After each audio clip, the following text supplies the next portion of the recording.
दोस्तों, ये अद्भुत घटना समुद्र मंथन के समय की है। एक बार महर्षि दुर्वासा बैकुंठ धाम से वापिस आ रहे थे।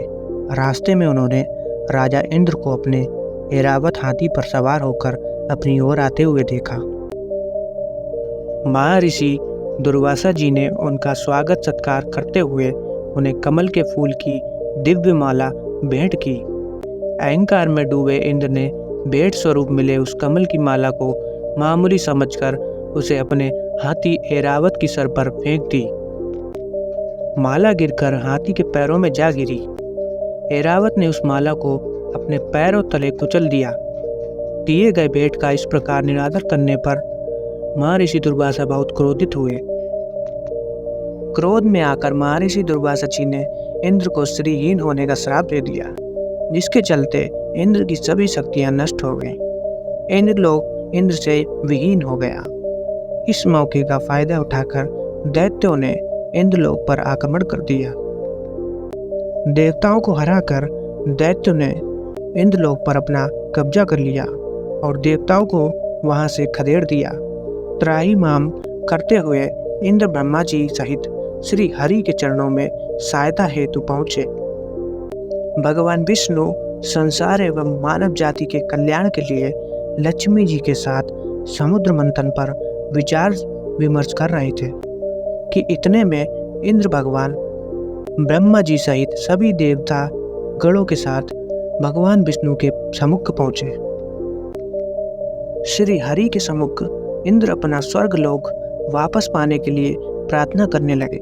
तब श्री हरि विष्णु के मन में समुद्र मंथन को लेकर एक तीर से 2 निशाने वाली एक ऐसी युक्ति आई जिससे इंद्रलोक भी वापस मिल जाएगा और समुद्र मंथन भी हो जाएगा।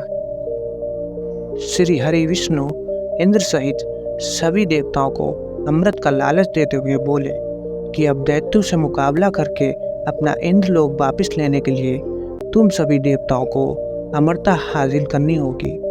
इसके लिए तुम सबको अमृत का सेवन करना होगा और यह अमृत प्राप्त करने का एक ही विकल्प है और वो है समुद्र मंथन। समुद्र मंथन से सिर्फ अमृत ही नहीं बल्कि समस्त संसार तथा मानव कल्याण के लिए बहुत ही उपयोगी वस्तुएं बाहर निकल कर आएंगी। लेकिन समुद्र मंथन सभी देवता मिलकर अकेले नहीं कर पाओगे। इसके लिए असुरों की भी मदद लेनी होगी। इसलिए आप असुर से यह संधि करो कि समुद्र मंथन से निकलने वाले अमृत को हम सब आधा आधा बांट लेंगे।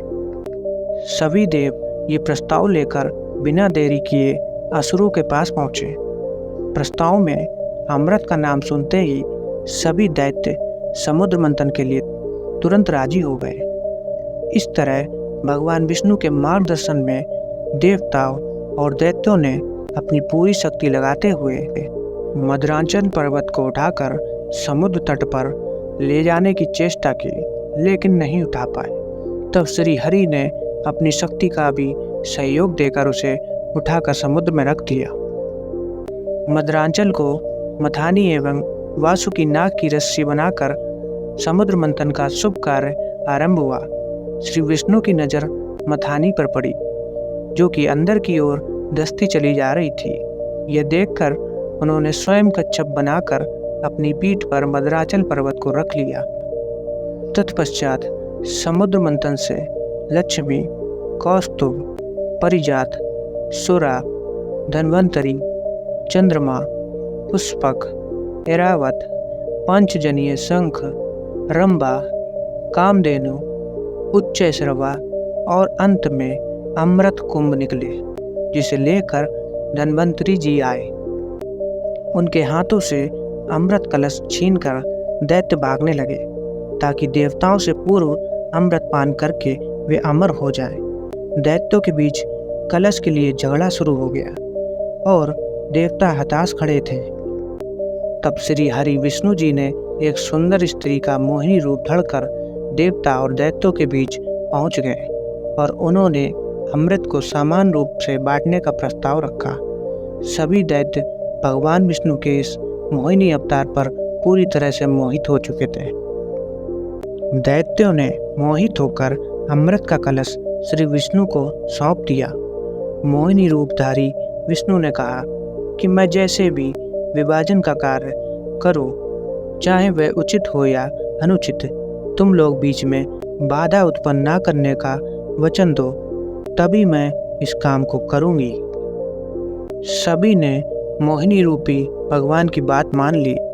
देवता और दैत्य अलग अलग पंक्तियों में बैठ गए। मोहिनी रूप धारण करके विष्णु ने छल से सारा अमृत देवताओं को पिला दिया। इस छल का जैसे ही पता चला तब तक देर हो चुकी थी। इस प्रकार सभी असुरों ने इंद्रलोक को छोड़कर चले जाना ही समझदारी समझी, क्यों अब वो देवताओं को पराजित नहीं कर सकते थे।